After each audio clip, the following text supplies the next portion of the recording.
Là, bon, c'était pas le meilleur tir, là. C'est derrière le filet. Puis ça revient amassé au cercle droit. Repris par Brunel qui s'amène. Brunel qui tente de s'échapper. C'est fait. Brunel qui a dévancé la défensive. Le tir, c'est bloqué par le gardien. Brunel, ça va lui revenir derrière le filet. Finalement, il perd ici quand même, là, mais il a Berthelot sur le dos. C'est repris par Rowe.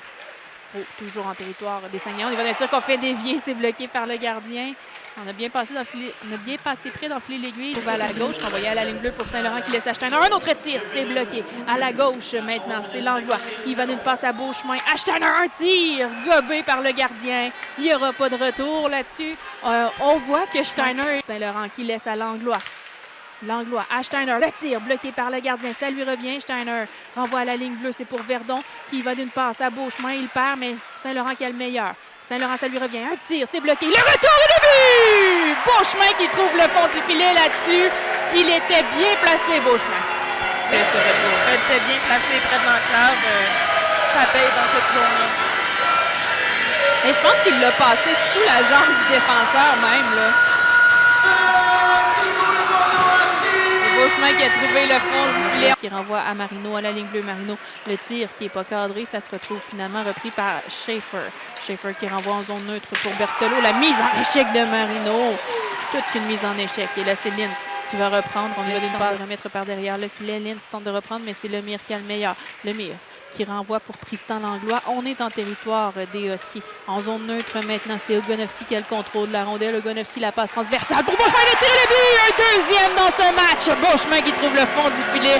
Quel beau jeu de Ogonovski qui venait remplacer Thomas Verdon sur la première ligne. Il est là-dessus un peu, là, mais un fin passeur. Un 2 contre le défenseur, il l'a battu. La passe était directement à la bonne place. Beauchemin a vu le fond du filet encore une fois. Le filet et c'est repris à la gauche par les Saguenayens. C'est Desruisseaux qui a le contrôle de la rondelle. On tente un tir, c'est directement sur Rowe qui va tenter de reprendre. Il est devancé cependant par Vermette qui s'avance au filet. Le tir directement dans la mitaine de Meloche qui lit non. Je pense qu'il était mieux d'arrêter le jeu à ce moment. On va voir la reprise justement, là. C'est pas cadré du tout comme tir, mais on est venu calmer le jeu du côté de Meloche. Est-ce qu'il s'est démarré quel contrôle de la rondelle derrière le filet? Il est talonné cependant par Amel. On tente de remettre plus loin, embêté par un bâton. Ça va être repris par Gosselin qui va le tirer. Le retour! Berthelot qui trouve le fond du filet sur un retour. Meloche qui était compromis là-dessus. 2-1, la marque, c'est en faveur des Huskies, mais on a un tout autre match, là. Ça se resserre.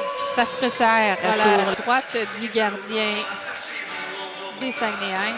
Le compte face à Langlois, encore une fois. C'est remporté par les Huskies. Saint-Laurent qui va d'un tir le but! Oh, c'était précis! Je crois que le gardien au-dessus de l'épaule. 10 minutes 16. À 10 minutes 16, les Huskies qui viennent y aller d'un deuxième but, qui viennent agrandir l'écart par 2 buts. 3-1 en faveur de la Meute. C'est Verdon face à Ricard à la mise en jeu en territoire des Saguenayens. Verdon qui, même en chutant, a réussi à remettre plus loin. C'est Langlois qui va reprendre. On y va d'un tir, c'est directement sur Beauchemin. Un autre tir, le but! Tour du chapeau pour Beauchemin! Et que c'était précis, la rondelle qui avait des yeux. Et on va lancer des casquettes ici sur la patinoire. Alors, Beauchemin qui célèbre sa promotion sur le premier trio, là, avec un tour du chapeau. Et le gardien n'avait même pas la vue cachée. C'était un tir tellement précis.